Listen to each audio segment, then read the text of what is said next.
The supernatural side of the Shadow Realm bar was a labyrinth of dim lighting, eclectic furnishings, and an undeniable aura of danger. The air shimmered faintly, charged with the residual magic of countless patrons. Aeliana and Melorion walked with measured steps, their gazes taking in the unique architecture and diverse clientele. Whispers trailed in their wake, murmurs spreading like ripples in a pond. The elves, their ethereal presence impossible to miss, drew awed and curious glances. But it was Gunnar who commanded a different kind of attention. Supernaturals parted instinctively, their gazes wary as they whispered his name.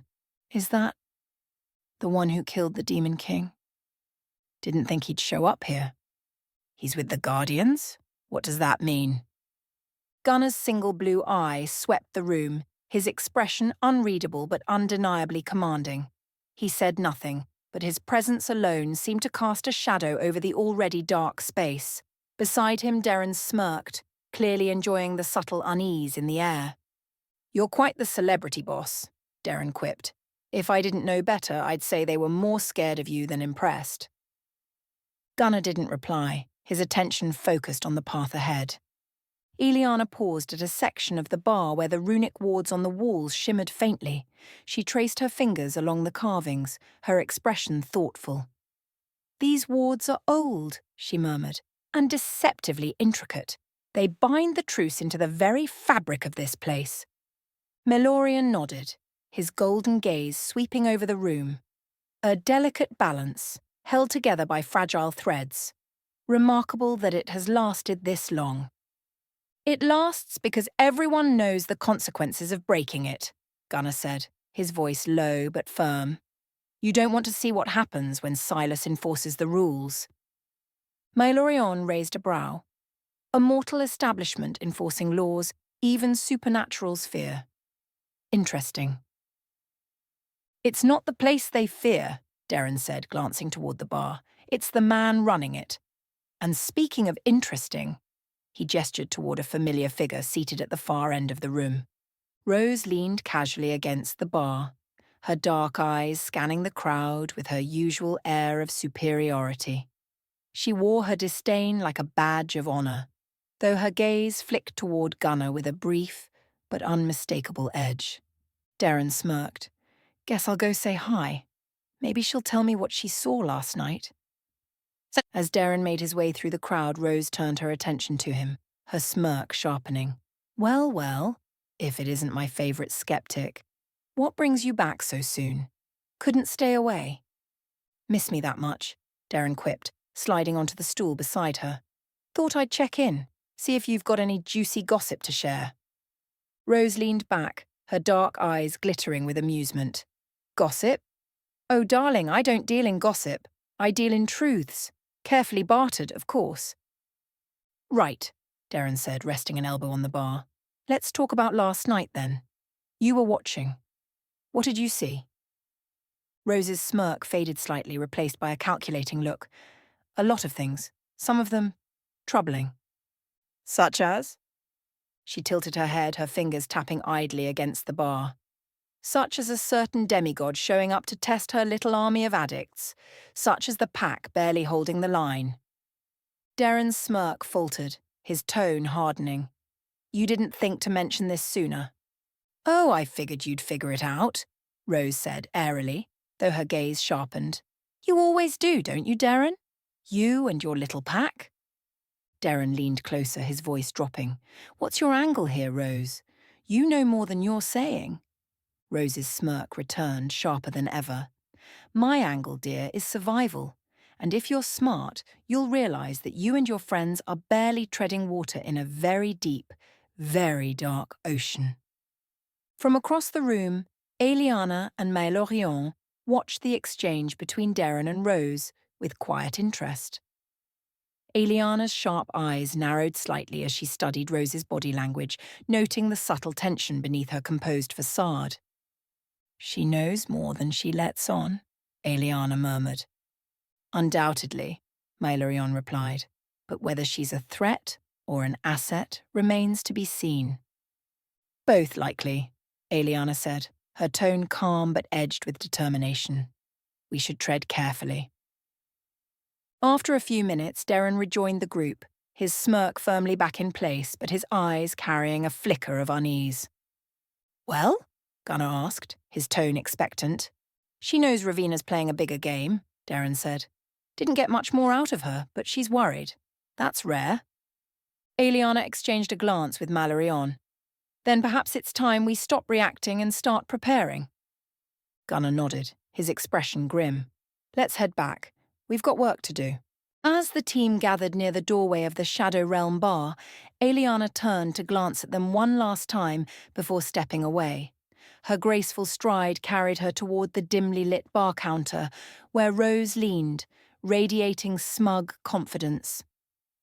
Gunnar noticed her departure and shifted his stance slightly, his arms crossing.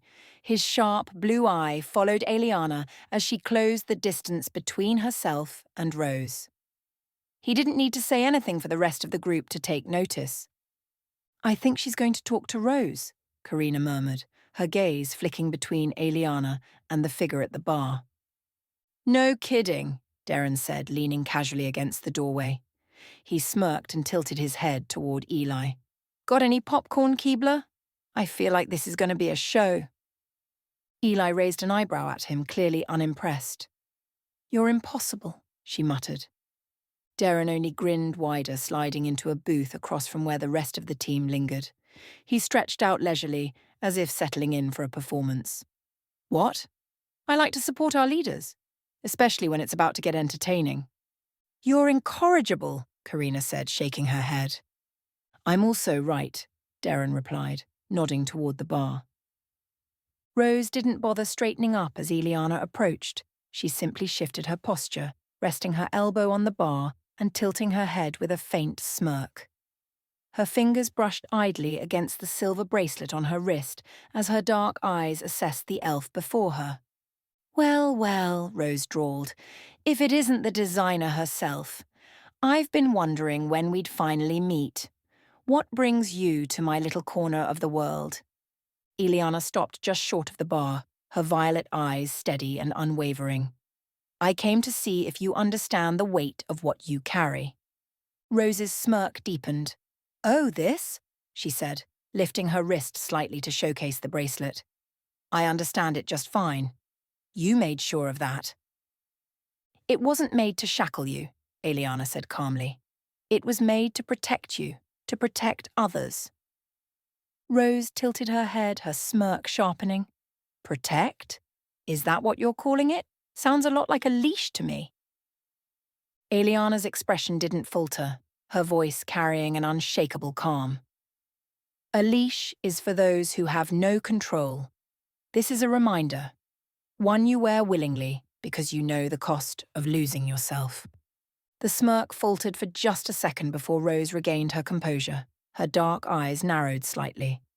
"Touching. And here I thought you just didn't trust me." "It isn't about trust," Aeliana said, her voice soft but resolute.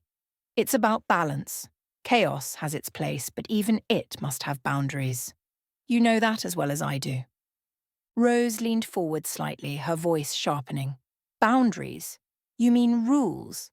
Funny, coming from someone who doesn't exactly stick to the Guardian handbook, from what I hear." Aeliana didn't flinch at the jab. Instead, she tilted her head slightly, her voice steady. "Perhaps. But breaking a rule to preserve balance is very different from breaking it to spread chaos." For the first time, Rose's smirk softened, her gaze flickering with something that might have been respect, or perhaps annoyance. "What do you really want, Guardian?" Rose asked, her voice quieter but no less sharp. "You didn't come over here to lecture me. Not really." Aeliana's expression softened just slightly. "When you're ready to talk, truly talk, with no strings or games, I'll listen." Rose leaned back, her smirk returning but weaker than before. "Oh, darling, I don't do strings, but I'll keep that in mind. Just don't hold your breath." Aeliana allowed a faint smile to cross her lips. "I'm patient." As Aeliana turned and walked back toward the team, Darren gave a low whistle, his grin as wide as ever. "Worth every second," he muttered, lounging in the booth. Eli, still leaning against the wall, shook her head. "You're impossible," she said again, but there was a small, amused smile on her lips. Karina looked toward Gunnar, her brow furrowing. "Should we intervene?" Gunnar didn't reply immediately, his gaze following Aeliana as she rejoined them.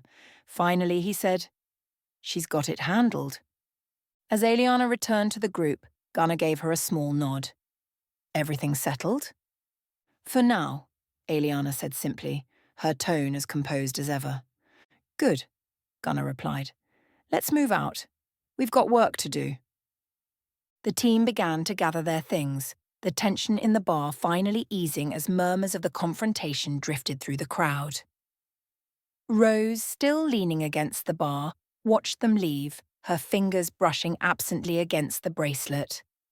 For a moment, her smirk faded entirely, replaced by something thoughtful and unguarded. Then, with a flick of her hand, she called the bartender over, her expression unreadable once more.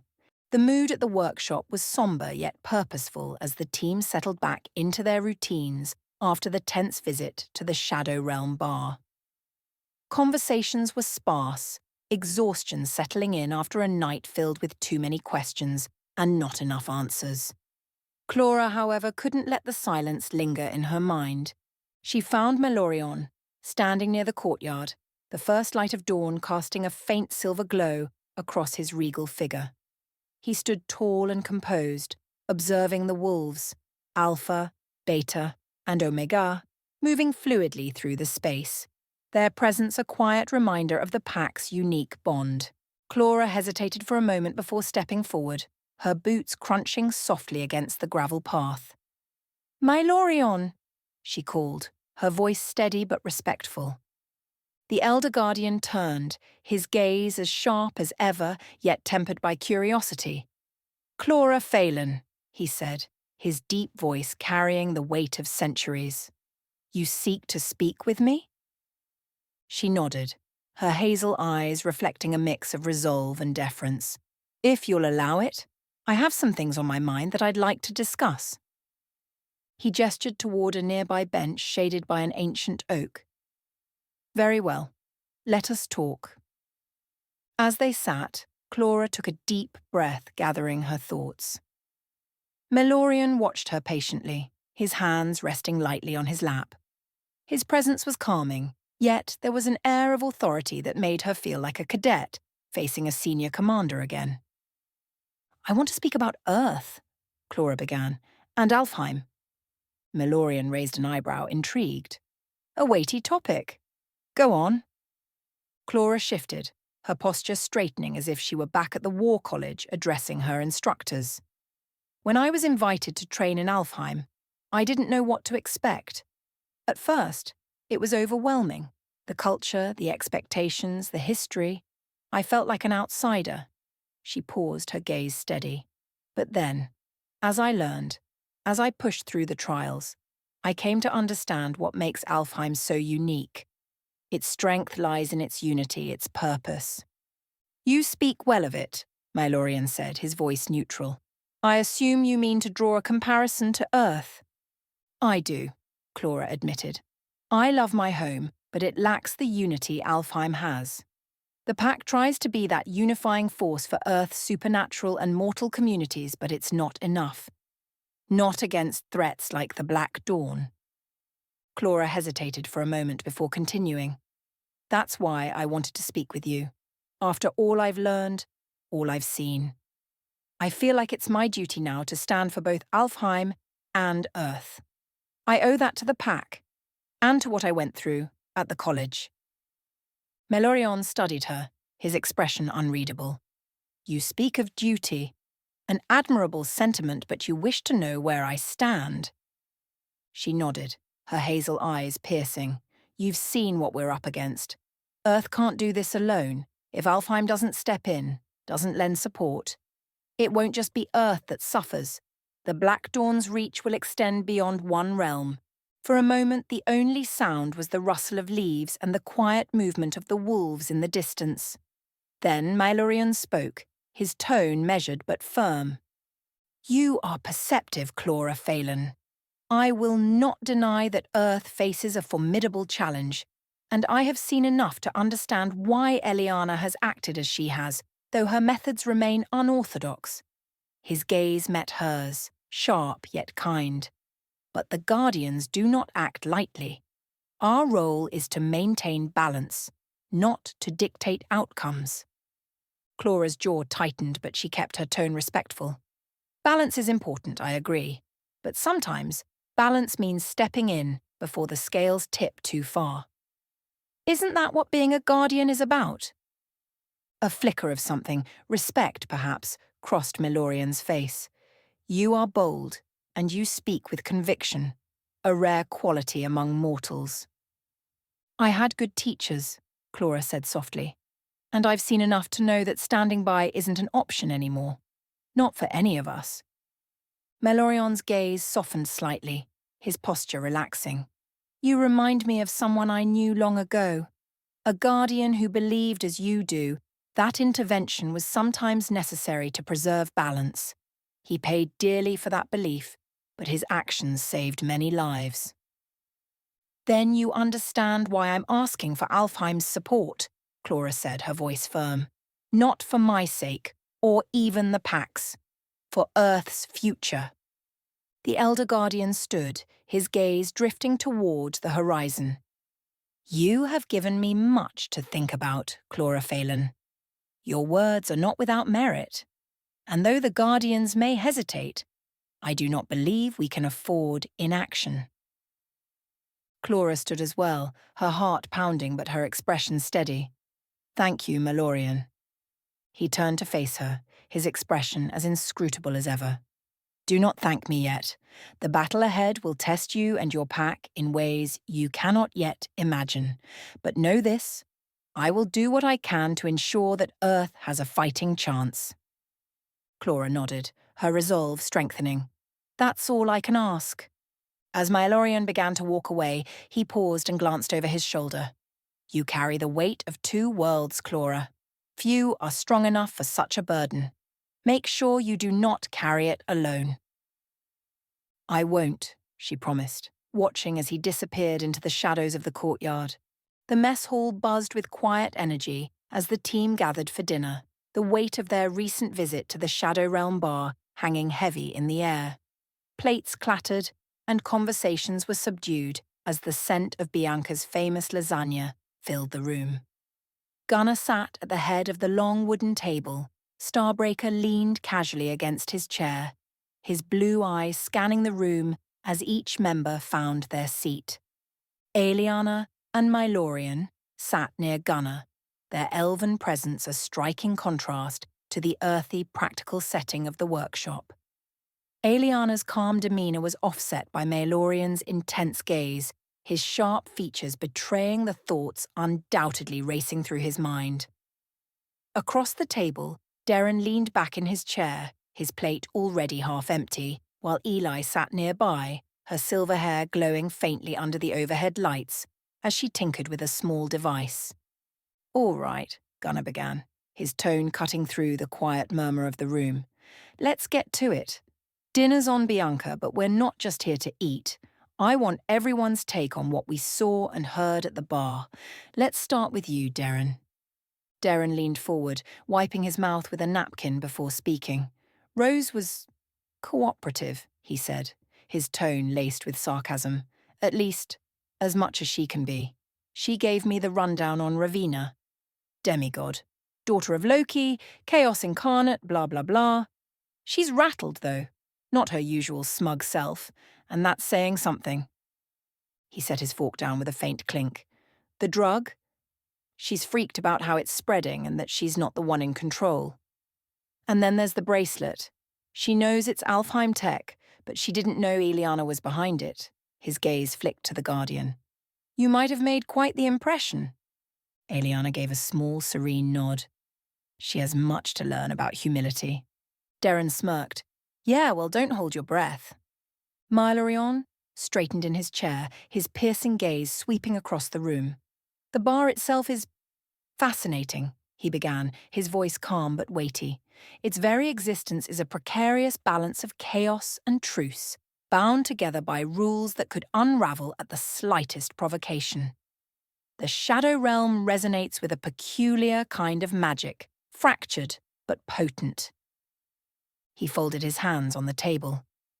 The patrons there are on edge. The events of the fight with Ravina have not gone unnoticed. Whispers of her power and her connection to the Black Dawn are growing. It's a powder keg waiting for a spark.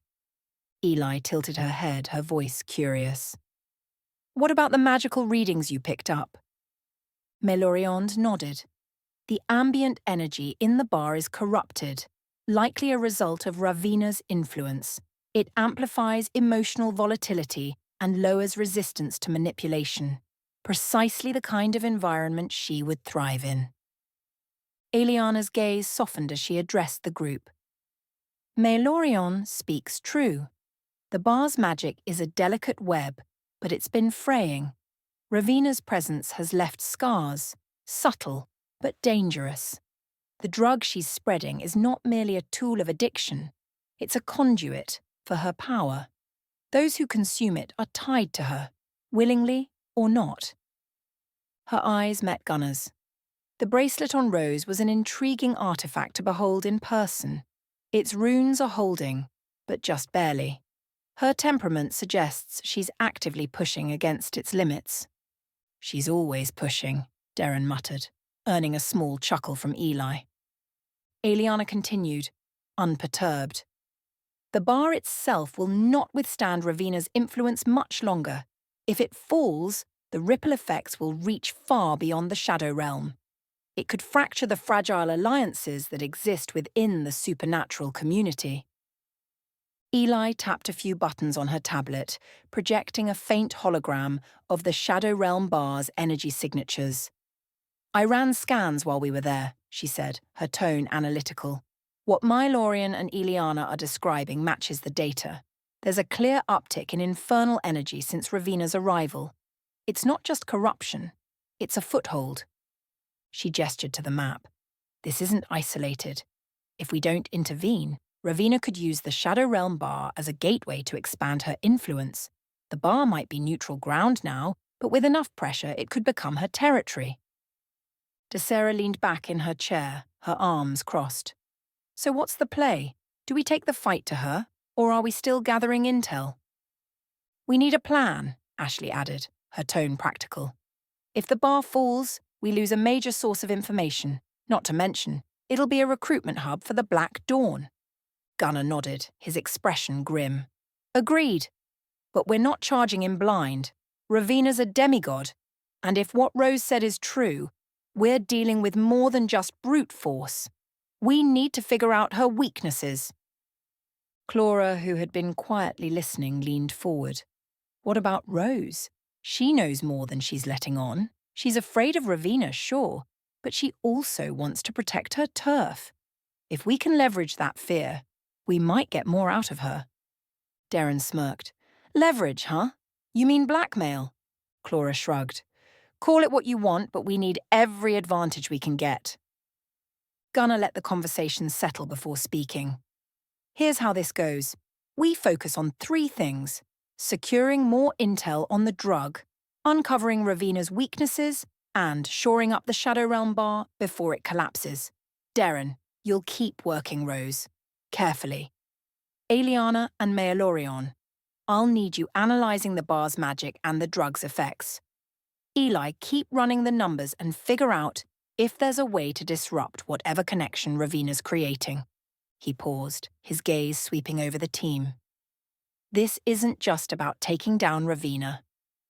It's about holding the line. If the Black Dawn gains a foothold in the Shadow Realm, we'll be fighting on 2 fronts, and we can't afford that. As the team nodded in agreement, the weight of their mission hung heavy in the air. The stakes had never been higher, and the Queen of Chaos was just getting started. All right, you've made it this far. That means either you like what you're seeing, or you're lost. Either way, no harm in sticking around, right? Go on, hit that subscribe button, join the team. And while you're at it, hit like, because, let's be honest, you're already invested. And the bell? That's for you if you don't want to miss any of the action. You wouldn't want me to come find you. See you soon. And remember, once you're in, you're family.